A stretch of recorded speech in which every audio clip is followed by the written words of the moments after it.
This is a story of a girl and 11 crows, and the understanding that intelligence exists in unexpected places. This is a story about a 13-year-old enslaved girl named Rebecca, who worked near the stables on the Harrison Plantation in South Carolina, and who noticed that crows were smarter than most people realized.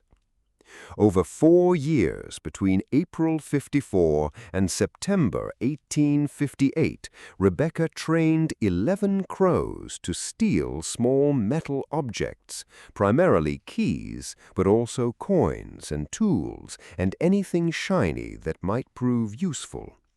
The crows brought her 17 different keys over those 4 years. 17 keys that unlocked 17 different paths to freedom. 17 enslaved people escaped using keys that crows stole from overseers' belts and masters' desks and houses where keys hung on hooks near doors. The masters called the crows devil birds and believed they were cursed or sent by Satan to torment the plantation. They never suspected that a 13-year-old girl was training the birds with patient precision, that every theft was deliberate, that the crow sitting on the fence watching them work was actually watching for opportunities to steal. One crow, the smartest of the 11, a crow Rebecca named Justice, learned to do something even more remarkable. He learned to open simple latches. For 2 years, between 1856 and 1858, Justice opened slave cabin doors at night, freed people from locked storage sheds, manipulated simple locks with his beak. The enslaved people who witnessed this believed an angel or spirit was helping them. They never knew it was a crow trained by a 13-year-old girl who understood that freedom sometimes comes on black wings. This is Rebecca's story. The year is 1854, and the Harrison Plantation spreads across 4,000 acres of South Carolina lowlands, 35 miles inland from Charleston. Master William Harrison, age 52, owns 163 enslaved people who work primarily in rice cultivation. Brutal labor in swampy fields that breeds disease and breaks bodies faster than cotton or tobacco. Harrison is considered a moderately wealthy planter, not the richest in the region, but comfortable. The plantation operates with standard brutality: 5 overseers, regular whippings, families sold apart, children used as labor from age 5. The enslaved people live in wooden cabins, clustered away from the main house, sleeping on dirt floors, eating insufficient food, surviving day to day with no legal rights and no hope except what they create themselves. Rebecca is born in March 1841 on Harrison Plantation. Her mother, Grace, is a field hand who dies when Rebecca is 8 years old from fever contracted working in rice fields, where standing water breeds disease and breaks bodies faster than cotton or tobacco. Rebecca's father is unknown. Grace never identified him, and Rebecca learns not to ask questions that have no safe answers. At age 8, motherless, Rebecca is assigned to work near the stables, doing light labor, feeding chickens, collecting eggs, carrying water, sweeping. The work is easier than rice fields, but still exhausting for a child. Rebecca performs her tasks adequately, but without enthusiasm. She's considered unremarkable by the overseers and masters, who barely notice her. This invisibility will later become her greatest asset. Rebecca is naturally observant in ways that seem unremarkable until you understand what she's observing. From age 8 to age 13, working near the stables, Rebecca watches everything. She watches how overseers carry keys on leather cords attached to their belts. She watches how masters hang keys on hooks near doors and sometimes forget them. She watches how locks work, studying the mechanisms when no one is looking. She watches animals, particularly the crows that are everywhere on the plantation, dozens of them, black birds gathering in trees and on fences and near the kitchen where food scraps might be found. Most people ignore crows or consider them nuisance birds, pests that steal corn and make noise. Rebecca sees something different. She sees intelligence. Crows are watching humans constantly, learning patterns, understanding routines. Crows can count, can remember faces, can communicate with each other about threats and opportunities. Crows can use tools, dropping nuts on roads so carriages crush them, manipulating objects with their beaks and feet. Crows are smart, and Rebecca, at age 12 in 1853, begins wondering if crows could be taught to do useful things. Specifically, she wonders if crows could be taught to steal keys. The idea forms slowly over months. Rebecca watches a crow steal a shiny button from a clothesline, flying away with it to examine the object before dropping it as useless.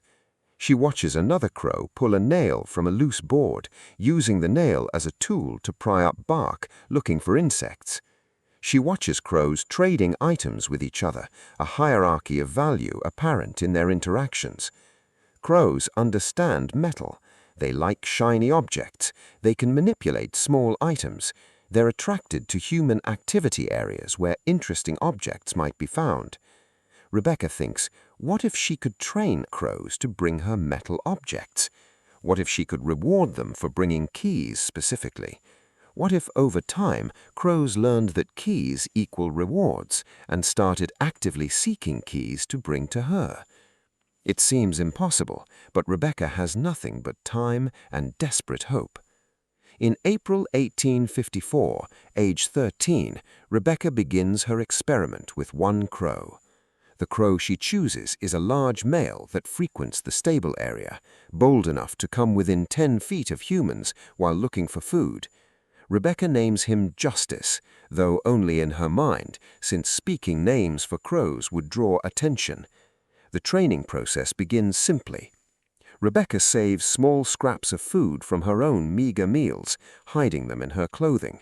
When Justice appears near the stables, Rebecca places a piece of food on the ground where he can see it, then backs away. Justice approaches cautiously, takes the food, flies away.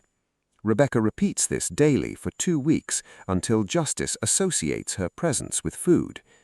Then Rebecca introduces the metal component. She places a small piece of metal, a bent nail, on the ground near the food scrap. Justice takes the food, ignores the nail. Rebecca repeats this repeatedly. Eventually, curious, Justice picks up the nail, examines it, drops it. Rebecca immediately places more food near him. Justice understands. Touching metal gets extra food. Over the next month, Rebecca refines the training. She only gives food when Justice brings the nail to her, rather than just touching it. Justice learns to pick up the nail in his beak and hop towards Rebecca. When he brings the nail close enough, Rebecca gives him food. The association strengthens. Bring metal object to Rebecca equals food reward. By June 1854, 2 months into training, Rebecca understands the exchange completely. He will find small metal objects, nails or scraps of wire or anything shiny, and bring them to Rebecca for food rewards. Rebecca has successfully trained her first crow. But Rebecca doesn't just want any metal, she wants keys. She begins showing Justice keys, specifically, borrowed from the stable when no one is looking, returned before anyone notices. She lets Justice examine a key, then rewards him heavily with extra food. She shows him where keys are kept, hooks near doors, overseens belts. She points, a gesture crows understand, and rewards Justice when he looks where she's pointing. By August 20th, 1854, 4 months into training, Rebecca decides to test whether Justice understands the specific target. She observes that Overseer James Wilson keeps a spare key to the equipment shed hanging on a hook inside the stable, easily accessible if you're a bird that can fly through the stable door and land on the hook. Rebecca shows Justice where the key hangs. She makes the connection clear through repetition. That key, on that hook, bring it to her, receive extra food. On August 20th, 1854, Rebecca watches from distance as Justice flies into the stable, lands on the hook, manipulates the key with his beak until it falls, catches it mid-air, and brings it to Rebecca hidden behind the stable. Rebecca's hands shake as she accepts the key. This isn't a nail or scrap metal. This is an actual key, stolen deliberately from a specific location, brought to her by a crow she trained. Rebecca rewards Justice with the largest food portion she can spare. Then she hides the key carefully, planning how to use it. 3 days later, an enslaved man named Thomas, who was locked in the equipment shed as punishment for talking back to an overseer, finds the key mysteriously appearing near his locked door. Thomas uses the key to unlock the shed during night, escapes the plantation, and is never recaptured. He was the first of 17 people who would escape using keys brought by Rebecca's crows.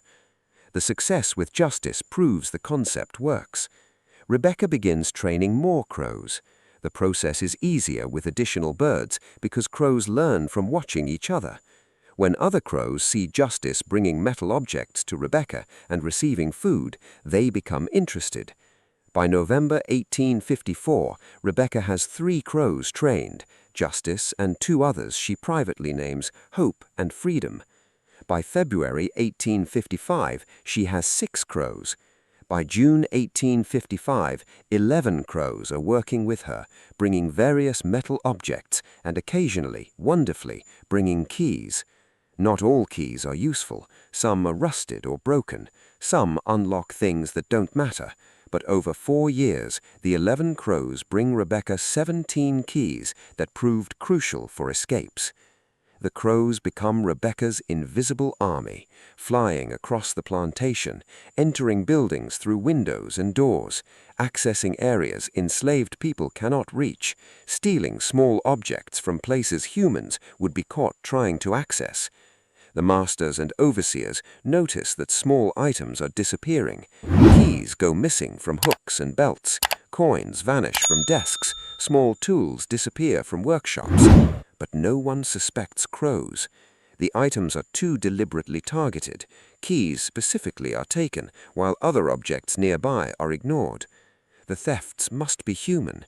The masters believe they suspect enslaved people are stealing, which leads to searches of cabins and punishment of innocent people. Rebecca watches these punishments with guilt, but continues her work. The brutal punishment of innocence is worth the cost. This is the brutal mathematics of resistance under slavery. The 11 crows develop personalities that Rebecca learns intimately over 4 years. Justice is the boldest and smartest, willing to enter buildings and take risks other crows avoid. He becomes Rebecca's primary operative, responsible for at least 9 of the 17 keys obtained. Hope is cautious but persistent, will watch a target for days before attempting theft.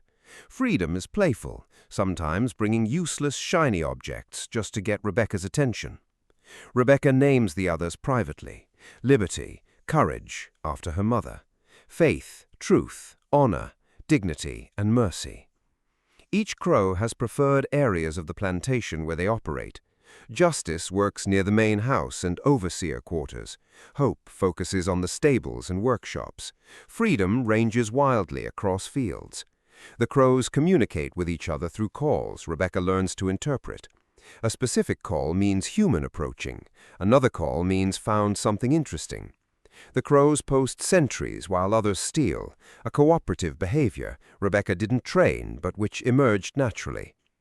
They're not just trained animals, they're a coordinated intelligence network operating across the plantation. The masters have no idea they are being systematically robbed by birds following a 13-year-old girl's instructions. The escapes enabled by crow-stolen keys occur between August 1854 and September 1858, each one a unique story of coordination between human intelligence and animal capability. The first escape, Thomas from the equipment shed, establishes the pattern. Thomas was locked as punishment for arguing with an overseer about work pace. The shed has a simple lock accessible from outside, key kept in the stable. Justice steals the key. Rebecca places it near the shed door at night. Thomas finds it and escapes. But the subsequent 16 escapes involve increasing complexity and showcase both the crow's evolving capabilities and Rebecca's strategic thinking. The second escape, December 1854, involves a woman named Sarah planning to flee with her 2 children, ages 6 and 8. Winter escapes are difficult because cold weather and bare trees provide less cover. Sarah needs supplies, but the smokehouse where food is stored is always locked, key kept by head cook, who wears it on a chain around her neck. Rebecca watches the cook for weeks, learning her routine. The cook removes the keychain when sleeping. Rebecca signals Hope, the cautious crow, showing her where the cook's cabin is and what the key looks like.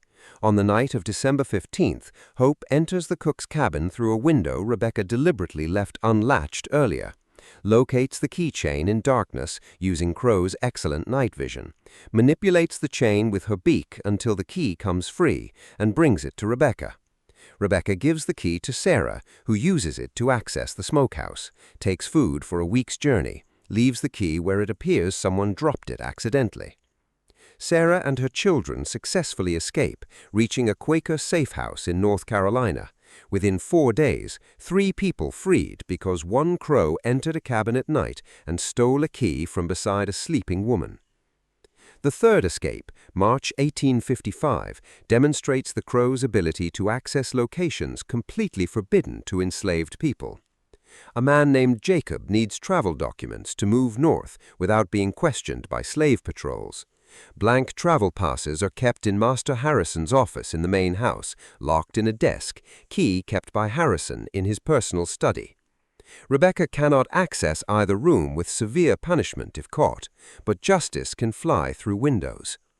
Rebecca spends 2 weeks observing Harrison's routine, noting when he leaves his study door open, when the desk key is visible. She shows Justice through the window where the key is located. On March 20th, Justice enters Harrison's study while Harrison is at dinner, locates the small desk key on Harrison's nightstand, takes it in her beak, flies out. Rebecca uses the key to access the office that evening when she's sent to clean the main house.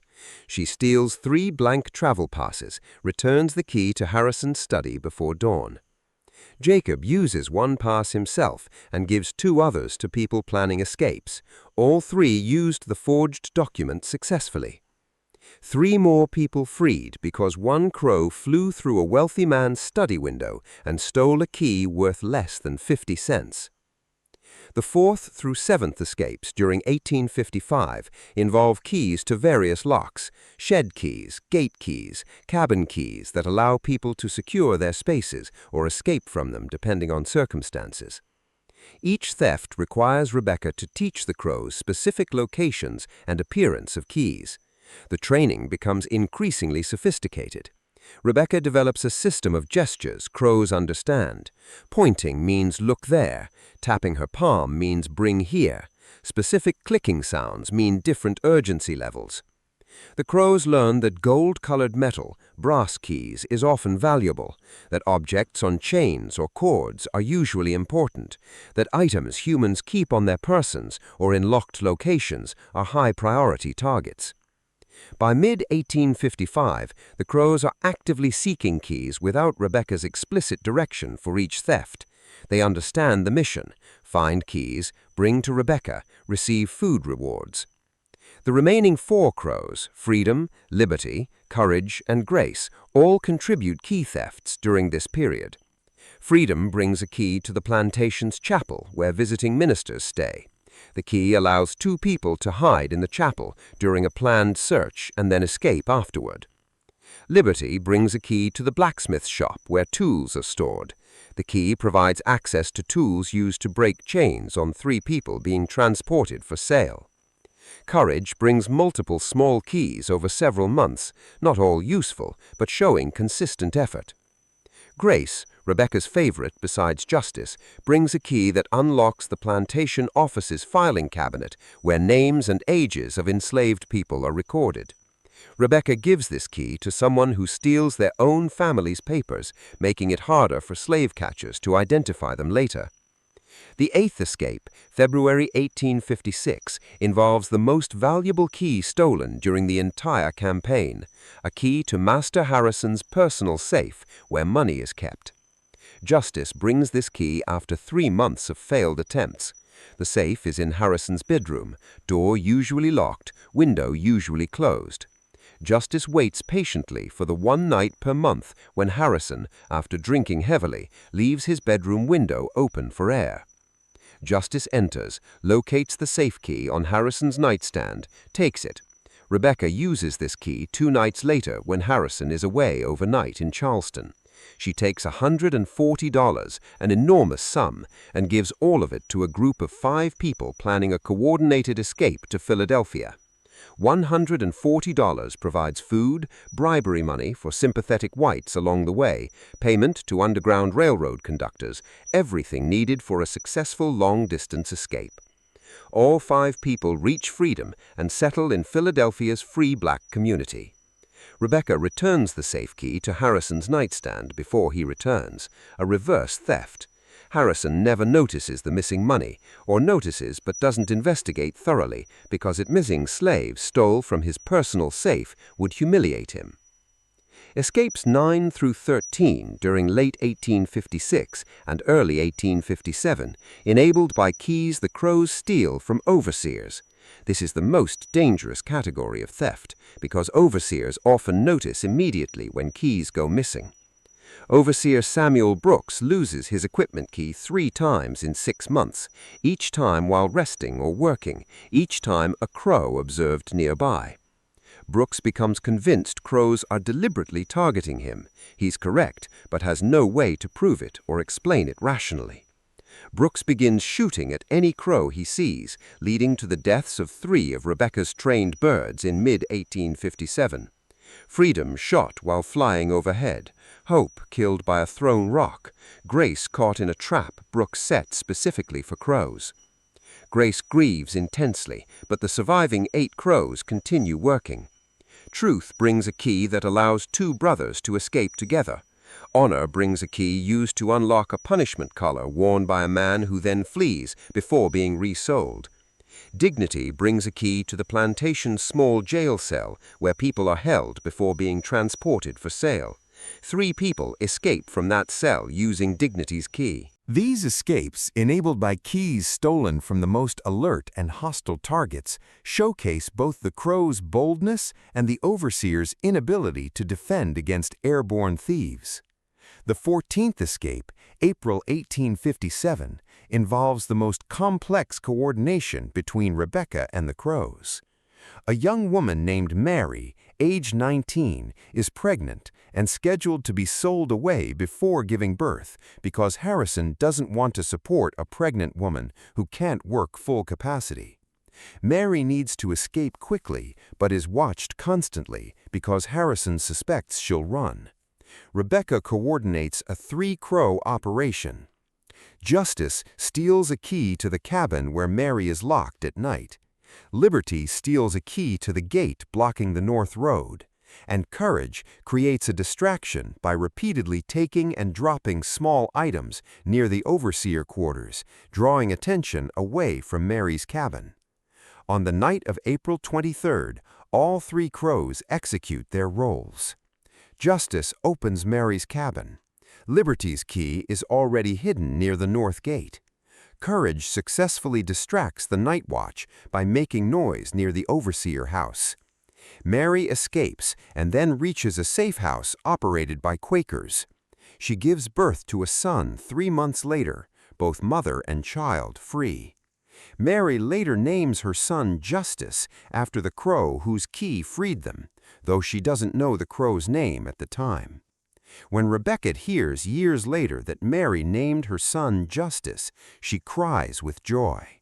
The crow's name living on in a free child feels like perfect justice indeed. The 15th and 16th escapes in summer 1858 involve keys that Justice steals from Master Harrison's son, Robert, during Robert's visits to the plantation before his father's death. Robert is careless with keys, leaving them on tables and desks while conducting business.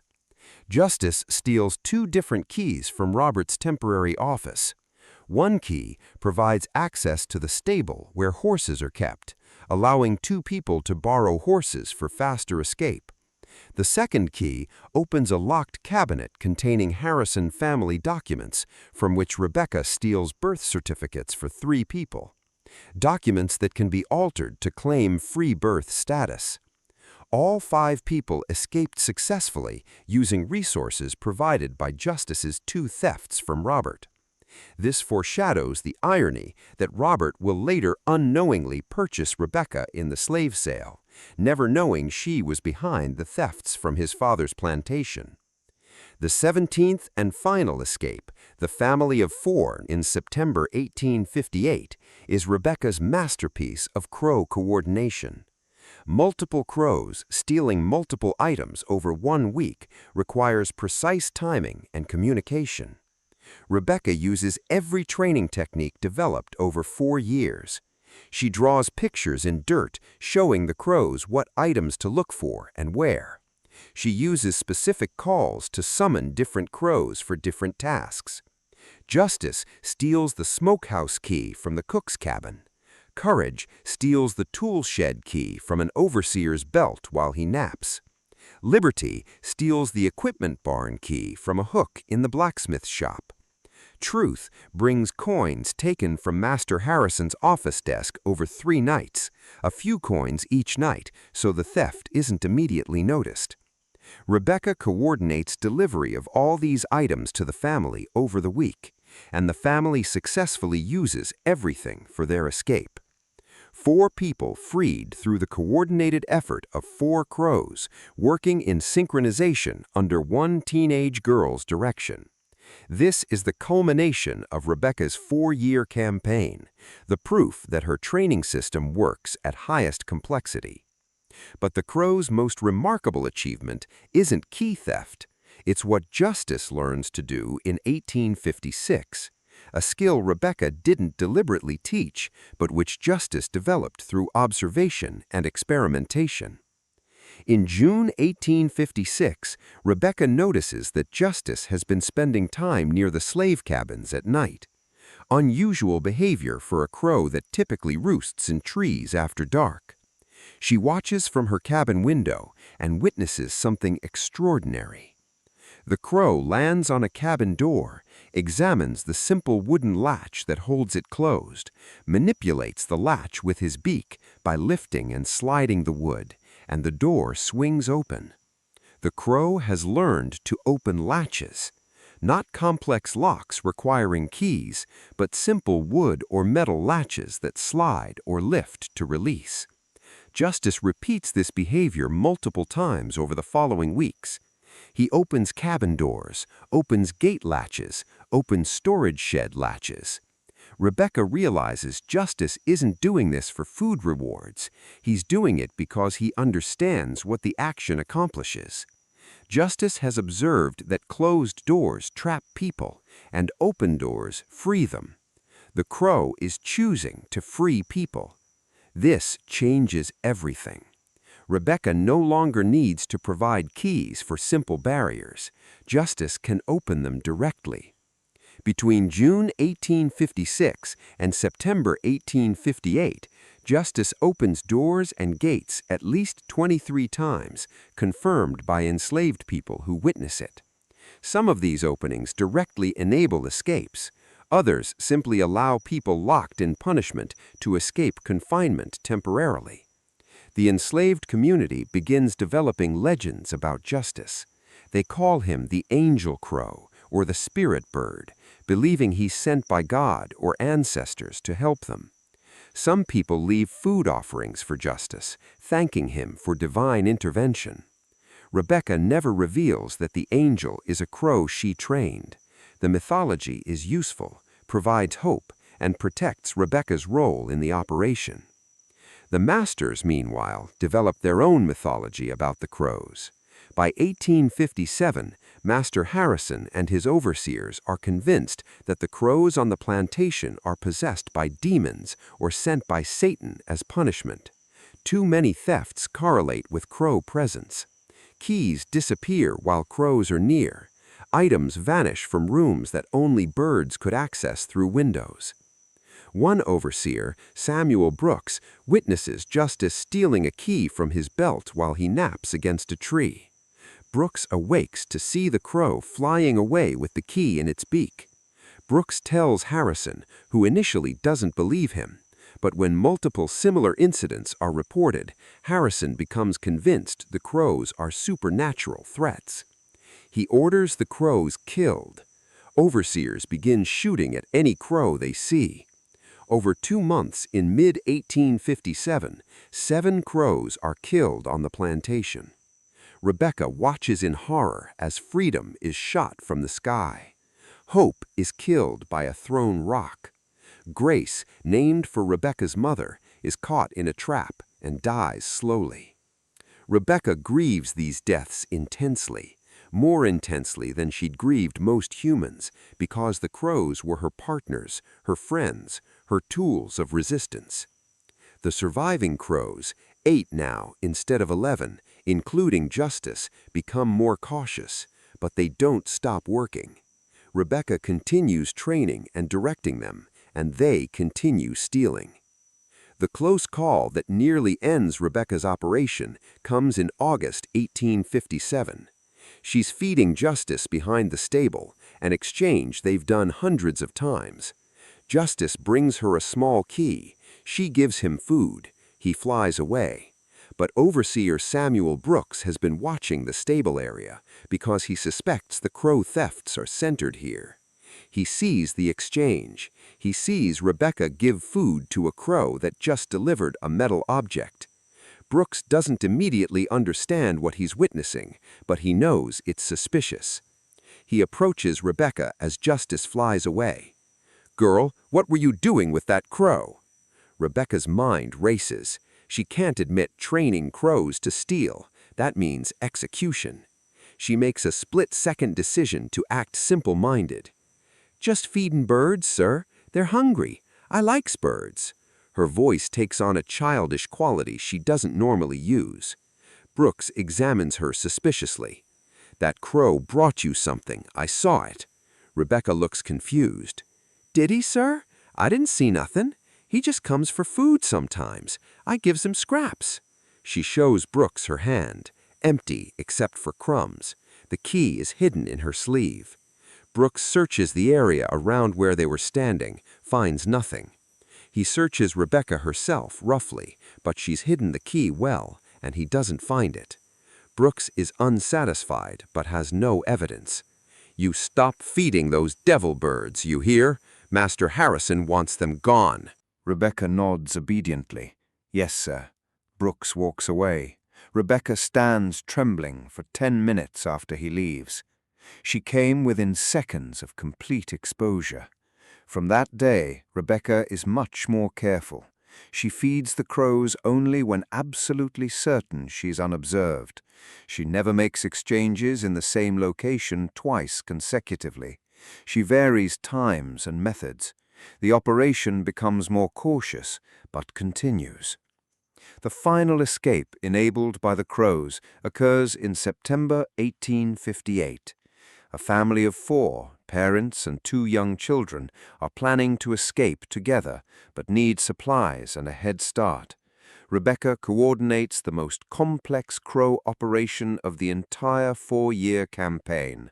Over the course of 1 week, the crows steal a key to the smokehouse, Justice, a key to the tool shed, Courage, a key to the equipment barn, Liberty, and a small amount of money left on a desk, Truth brings coins. Rebecca delivers all these items to the family. They use the smokehouse key to steal food, the tools shed key to take tools for building temporary shelter, the equipment key to access supplies, and the money to purchase assistance from conductors on the Underground Railroad. The family escapes successfully on September 15, 1858. They are the last people Rebecca helps escape before her own circumstances change. 1 week after the family escapes, Master Harrison died suddenly of a stroke at age 56. Harrison's will leaves the plantation to his son, Robert, age 33, who has been living in Charleston working as a lawyer. Robert arrives to take possession of the plantation in October 1858 and immediately begins changing operations. Robert is not an abolitionist, but he's more practical than his father and less superstitious. He notices the plantation is poorly managed, inefficient, losing money. He notices 17 escapes in 4 years is extraordinarily high and indicates security problems. Robert decides to reorganize completely. He sells 30 enslaved people to other plantations to raise cash, Rebecca among them. Rebecca is sold in November 1858, age 17, to a smaller plantation 30 miles away. She's separated from her crows, from justice, from the birds she spent 4 years training and loving. The separation devastates her more than being sold itself. Rebecca screams when taken away, reaching toward the sky where justice is circling, calling out.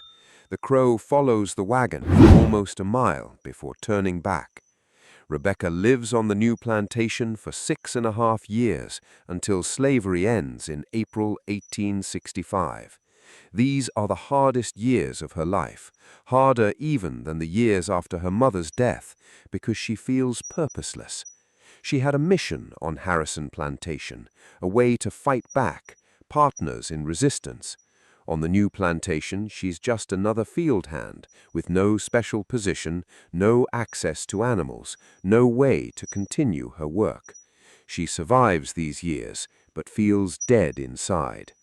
When emancipation comes in 1865, Rebecca is 24 years old.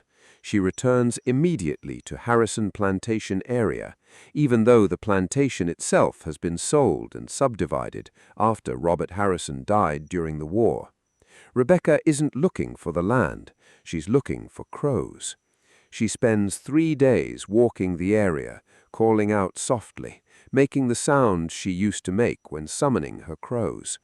On the 4th day, a crow lands on a fence post near her. The crow is older now, 7 years since they were separated, his feathers slightly ragged, but Rebecca recognizes him immediately.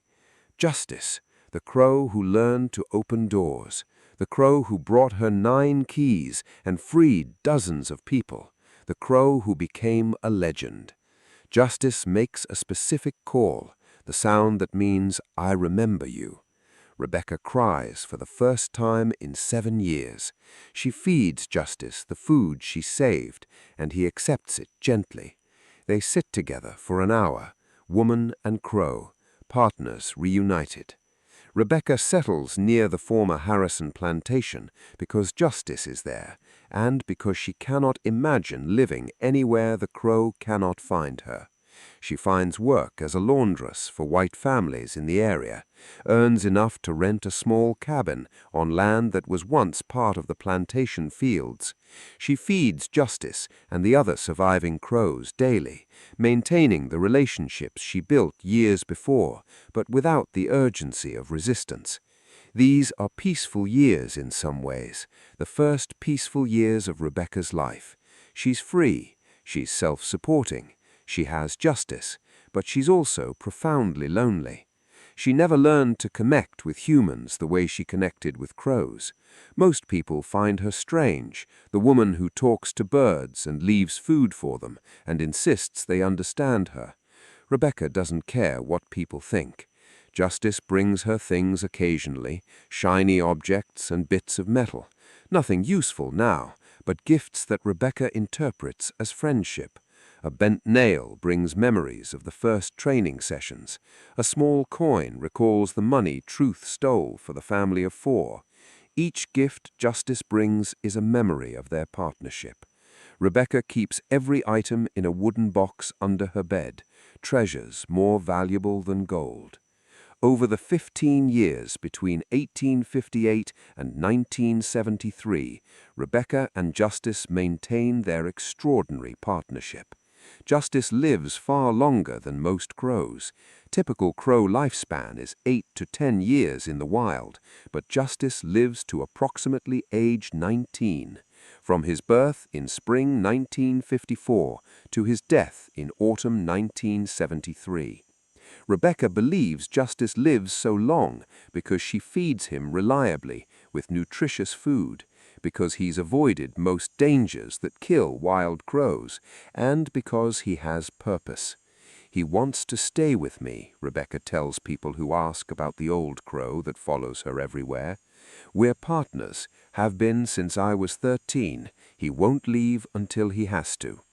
Justice becomes a known figure in the community, the old crow that sits on Rebecca's shoulder while she works, that sleeps in a box she's built for him attached to her cabin wall, that comes when she calls and leaves when she signals. Some formerly enslaved people in the area remember the angel crow legends from Harrison Plantation and wonder if this is the same bird.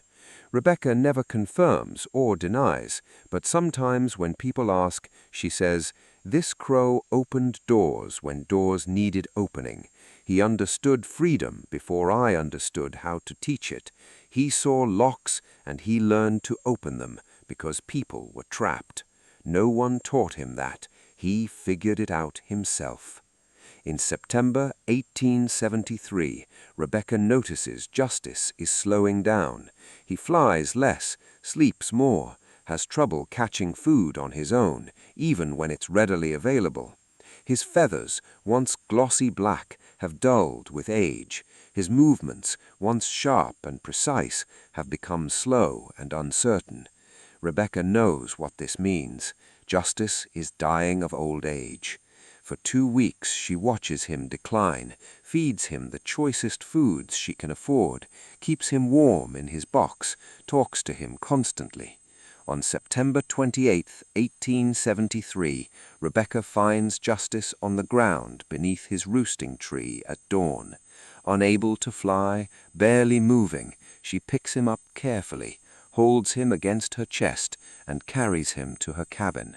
She wraps him in a soft cloth and sits in her rocking chair, holding him, talking to him softly as morning light comes through the window. "You freed 17 people," Rebecca says, her voice breaking. "Maybe more that I don't know about. You were smarter than most humans I've met. You understood freedom before I understood how to teach it. You saw locks and you learned to open them because people were trapped. No one taught him that. He figured it out himself." Justice makes a soft clicking sound, a private sound crows make only with those they trust completely. Rebecca strokes his head gently with one finger. "I was 13 when we started, just a child, scared and alone. My mother was dead. I had no one. And then you came. You let me train you. You trusted me. You did impossible things because I asked you to. You made me matter. You made me powerful. A 13-year-old enslaved girl and a crow, and together we beat them." Tears run down Rebecca's face, falling on Justice's feathers. "Thank you," she whispers. "Thank you for being my friend. Thank you for being smarter than anyone expected.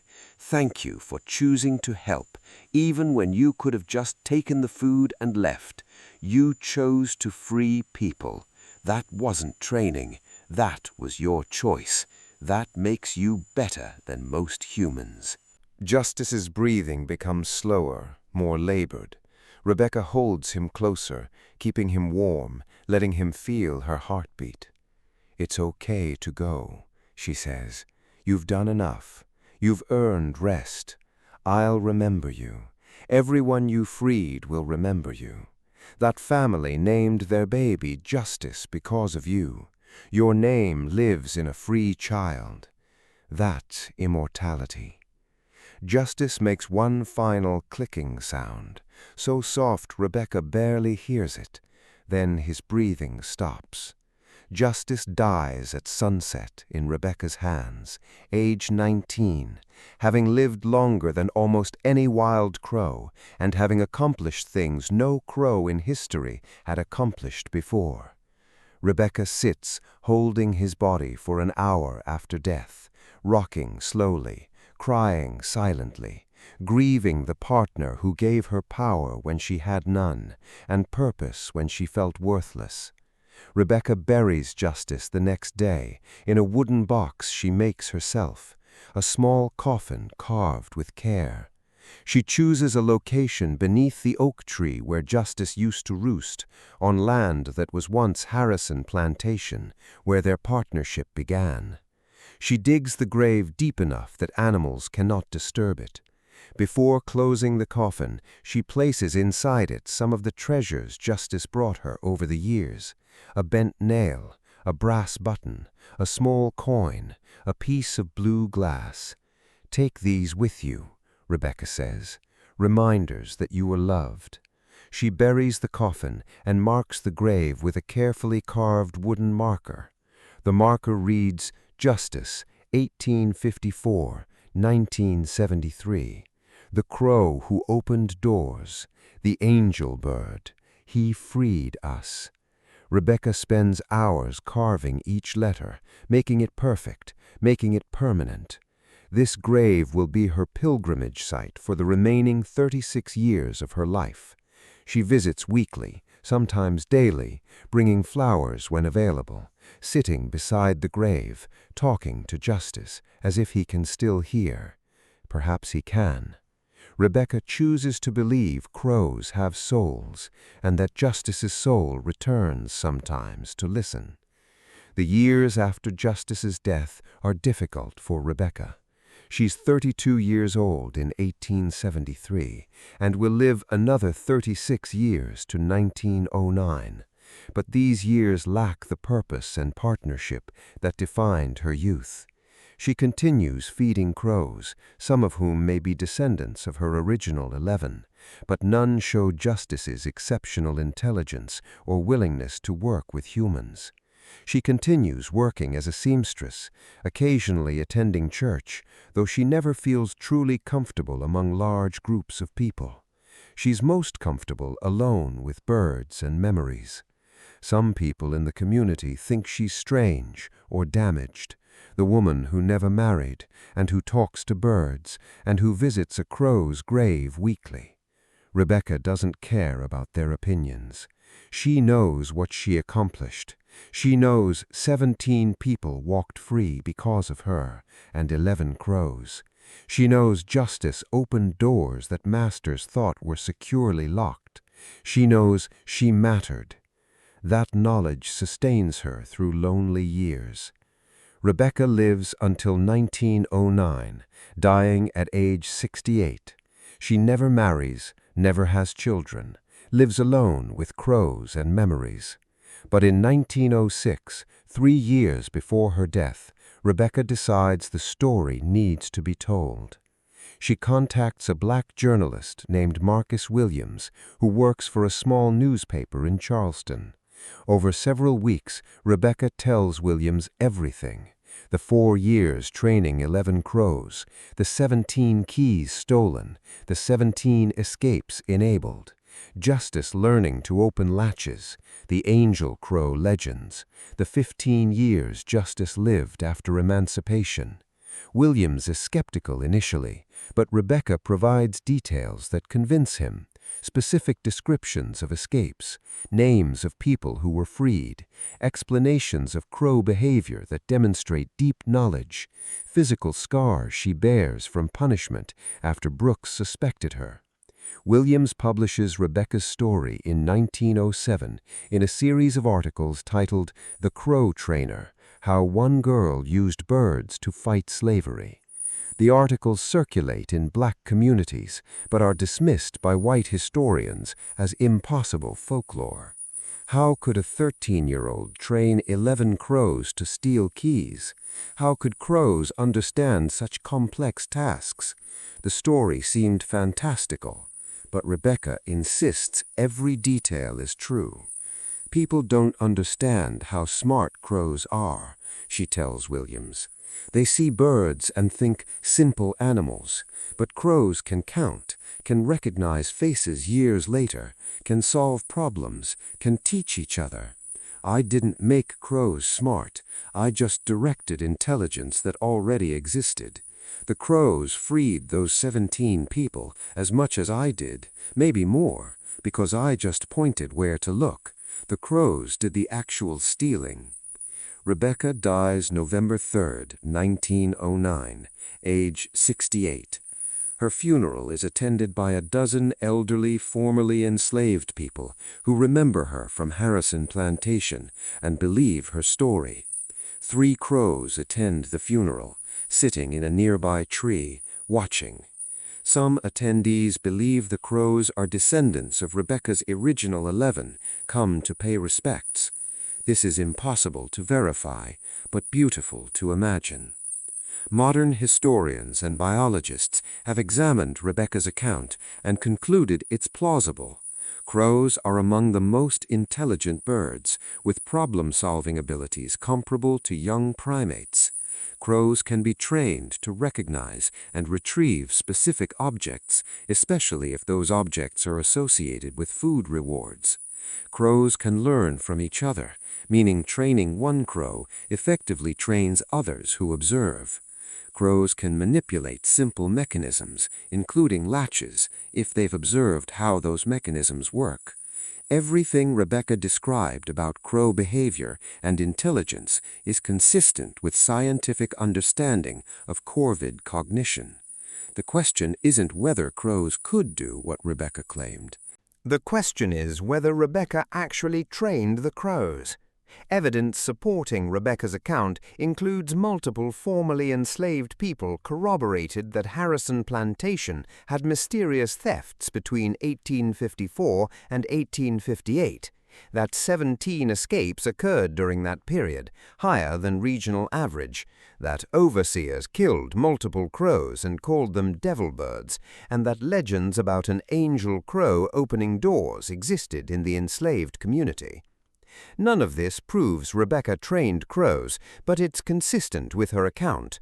The conclusion of historians who've studied the case is that Rebecca probably did train crows to steal small objects, including keys, though the exact number of keys and escapes may be inexact. Rebecca's story was telling a substantially true story about one of the most unusual resistance methods in American slavery history. The moral implications of Rebecca's story are less ambiguous than many resistance stories. Rebecca didn't kill anyone. She didn't directly harm anyone. She trained birds to steal small objects and used those objects to help people escape. The masters lost some keys and coins. 17 people gained freedom. The mathematics are clear. But Rebecca's story raises interesting questions about animal intelligence and rights. The crows were Rebecca's tools, but they were also her partners. They weren't simply following programmed instructions, they were making choices, demonstrating creativity, showing what appears to be understanding of abstract concepts like freedom and helping, justice, particularly learning to open latches without being explicitly taught. Demonstrated cognitive abilities that blur the line between tool use and independent action.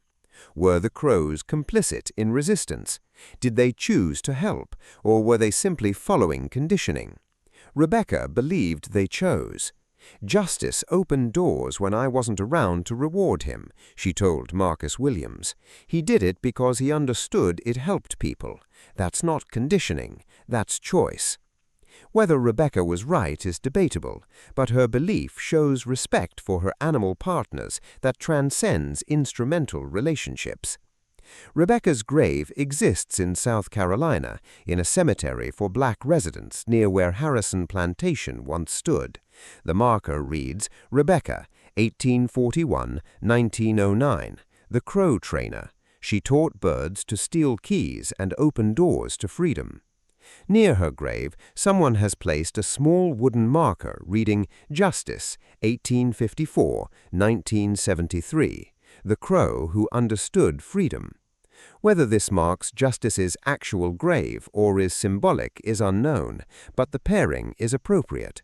Rebecca and Justice, human and crow, partners in resistance for 4 years and friends for 15 years after. Remember Rebecca.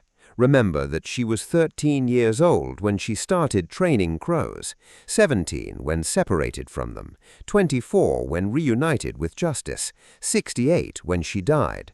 Remember that she trained 11 crows who brought her 17 keys that freed 17 people. Remember Justice, who learned to open latches and became a legend as the Angel Crow. Remember that intelligence exists in unexpected places and that sometimes freedom comes on black wings.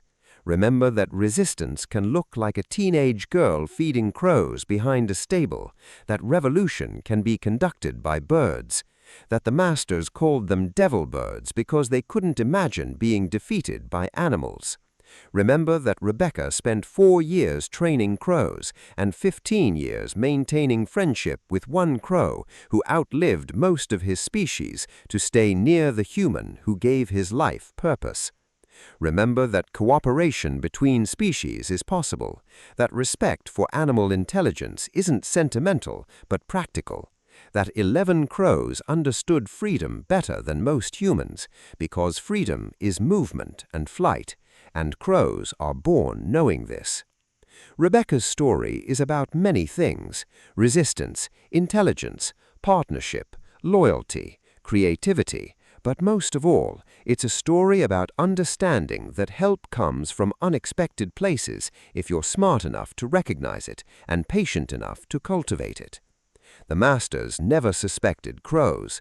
That was their fatal blindness. Rebecca saw what they missed, that the birds watching from the fences were smarter than anyone realized, and that with training and respect, those birds could become the most effective weapon against slavery anyone could imagine. 17 keys, 17 escapes, 11 crows, and one 13-year-old girl. Remember them.